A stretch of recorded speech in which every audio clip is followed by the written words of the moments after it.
Olá, bem-vindo ao nosso canal. Privilégio estar com você nessa oportunidade.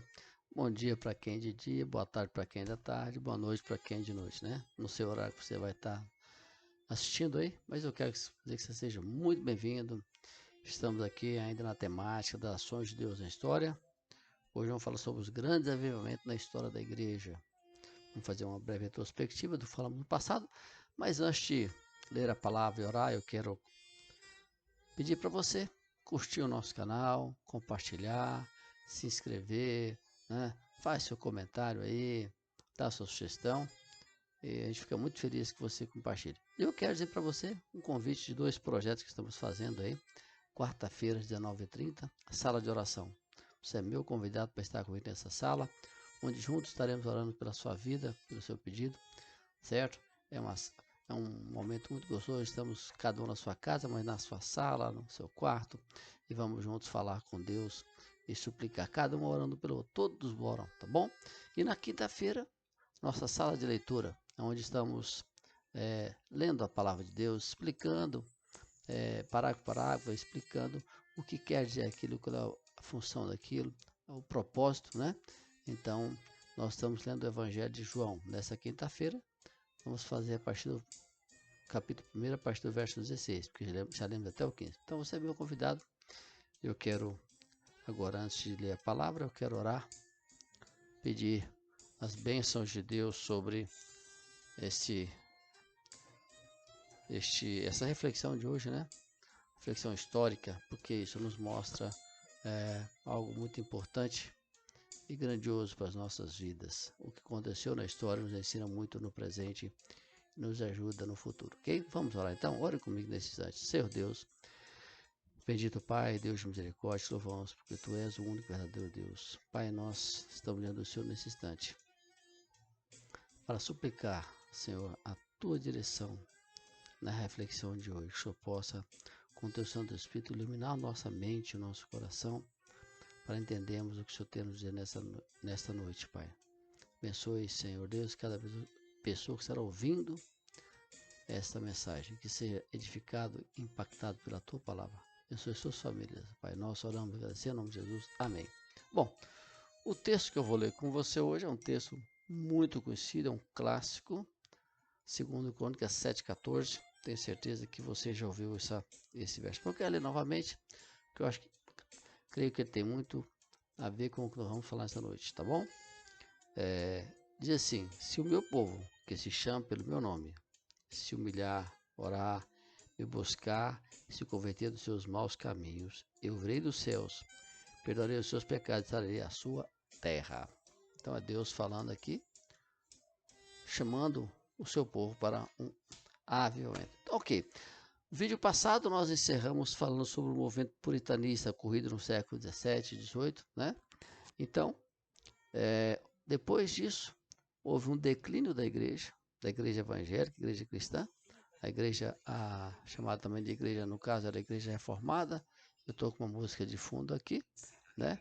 Então vamos dar início a essa música para que ela possa aqui continuar bem suave e nos ajudando aqui. Ok, então houve um período no ano de 1700 até a época da Revolução Francesa, em 1789, a Inglaterra se tornou um país estéril de tudo que se referia àquilo que é bom,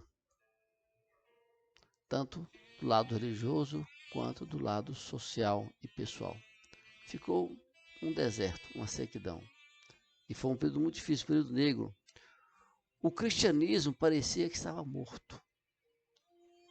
A moralidade, embora exaltada nos púlpitos, era pisoteada nas ruas. Só para você ter uma ideia, havia treva espiritual tão grande na costa da Inglaterra, no campo, na cidade, né? Os sermões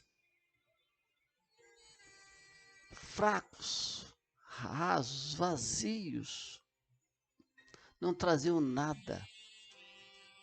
E se você passeasse pela cidade de Londres, nessa igreja,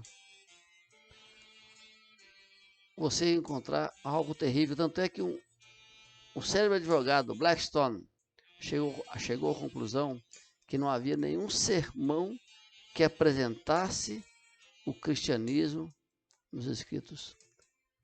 Você não encontrava nada. Foi uma decadência terrível, algo terrível. O cristianismo era ridicularizado. O povo, maioria do povo não acreditava. Não tinha nenhum... Sabe, a igreja perdeu a sua relevância. Vem de um movimento puritano que foi também um certo avivamento da igreja. Agora a igreja entra no declínio.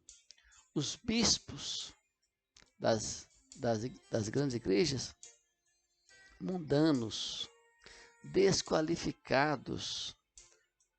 O arcebispo de Crowley dava bailes e festas no Palácio Lambert, sabe?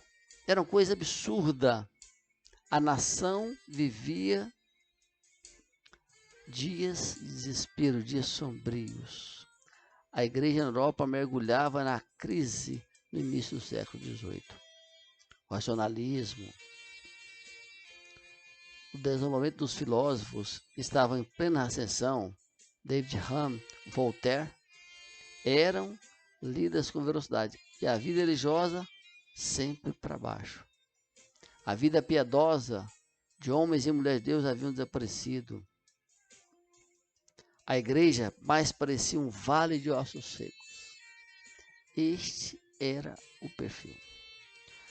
Daí você fica imaginando, poxa, assim a igreja estava anestesiada num profundo sono. Mas Deus, qual é o nosso tema?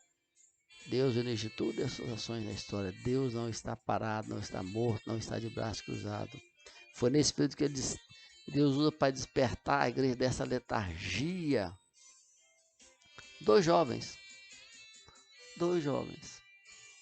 se tornaram gigantes na Inglaterra. George Whitefield e John Wesley. Eles foram como tochas acesas para incendiar a igreja, aqueles campos secos sem vida. Então, John Wesley, no início, no século XVIII, vem esses dois grandes homens de Deus, que vêm realmente com o fogo do Espírito Santo trazer à igreja aquilo que ela é, a sua relevância, a sua importância dentro da sociedade. Porque a igreja é a única agência de Deus, a única agência qualificada para trazer a palavra de Deus, trazer o evangelho de Deus. Ninguém mais qualificado. Então foi dentro desse contexto grandioso que Deus levanta, Deus agindo na história. Deus que operou maravilhas, abriu o vermelho, fez cair o maná do céu, fez também brotar a água da rocha, e abriu os rios do deserto, e que guiou o povo durante 40 anos, numa coluna de fogo de noite, e a coluna e uma nuvem de dia. Esse Deus agiu na Inglaterra de uma forma poderosa. Então, é nesse contexto que surge John Wesley, foi um gigante. Antes desse avivamento na Inglaterra, Wesley já tinha sido missionário na Geórgia. Deixou aquele campo, sabe? Deixou aquele campo para voltar para a Inglaterra depois de anos de frustração. Olha que coisa interessante. Anos trabalhando naquela terra sem nenhum resultado do seu trabalho. Aí você fica pensando, poxa vida, que coisa triste, né? Porque o que nós mais queremos é ver o resultado do nosso trabalho. Seja qual for a área, todos nós queremos. E John Wesley, então, volta à Geórgia abatido. O seu país passou por uma experiência assustadora. Ao retornar, Wesley passou por um estresse tremendo. O seu navio estava afundando, quase afundou. Então, já foi aquele receio. E quando John Wesley chega na Inglaterra, ele faz contato com o chamado Clube Santo. Porque eram vários homens que se reuniam para orar ali. Então ali ele sofreu um profundo impacto da manifestação de Deus num culto de vigília. Porque era um homem cheio do Espírito Santo. Ele pregou Por mais de 50 anos, Wesley levou a Cristo dezenas de milhares de pessoas. A partir de então, torrentes do Espírito Santo foram derramadas sobre a Inglaterra. Esse homem cheio do Espírito Santo pregou incansavelmente. Muitas vezes ele pregava em minas de carvão. Homens outrora embrutecidos choravam de profundo quebrantamento. Com autoridade combateu veementemente os males sociais do seu país, denunciou o tráfico de escravos, a desumanidade nas prisões. Wesley foi um grande companheiro de George Whitefield. Eles não tinham a mesma visão teológica, mas trabalhavam na mesma causa. Eram dois grandes homens na Inglaterra. Daí, George Whitefield morreu jovem e quem pregou no seu velório foi John Wesley. Interessante que Whitefield, eles tentando criar uma situação entre Wesley e Whitefield, e perguntou para o Whitefield o que ele achava de John Wesley. E ele disse que queria que ele fosse pregar no seu funeral. Ele respondeu: considero o homem mais santo que conheço. Whitefield falando de Wesley: eu o considero o mais santo que eu conheço. Eu quero que ele pregue no meu funeral, né? E aos 35 anos morre Whitefield, né? Então,